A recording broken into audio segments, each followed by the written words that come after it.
ఇంత కాదు కదా! ఇంత కూడా తగ్గదు నొప్పి. Welcome to day 5 of mistakes in day to day pain life.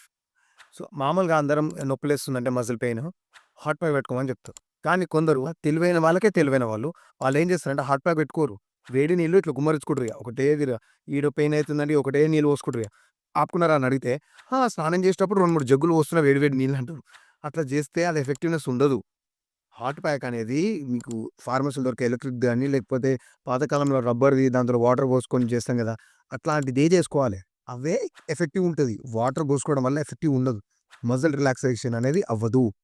పెట్టుకోమన్నా గదా అని ఆహ్, 20 నిమిషాలు, 25 నిమిషాలు, అర్ధగంట కూడా పెట్టుకుంటారు. అర్ధగంట అంత పెట్టుకోవద్దు. జస్ట్ 15 మినిట్సే పెట్టుకోవాలి. మాక్సిమం అప్ టు 15 మినిట్స్ మాత్రమే పెట్టుకోవాలి మీరు హాట్ ప్యాక్. దానికి మించి పెట్టిరంటే దాని ఎఫెక్టివ్‌నెస్ పోతది. మన స్కిన్ను, మన బాడీ అలవాటైపోతది. మళ్ళా దాని ఎఫెక్టివ్‌నెస్ అనేది ఉండదు. ఇప్పుడు ఐస్ ప్యాక్ ఎట్లా పెట్టుకోవాలో, హాట్ ప్యాక్ ఎట్లా పెట్టుకోవాలో చెప్పినా కదా! రేపటి వీడియోలో ఐస్ ప్యాక్ ఎక్కడ పెట్టుకోవద్దు, హాట్ ప్యాక్ ఎక్కడ పెట్టుకోవద్దు డిస్కస్ చేద్దాం. Stay tune. అప్పటి వరకు ఛానెల్‌ని సబ్స్క్రైబ్ చేయండి బిగిలు. ఫాలో కొట్టండి. లైక్ చేయండి. లైక్ చేస్తలేరు.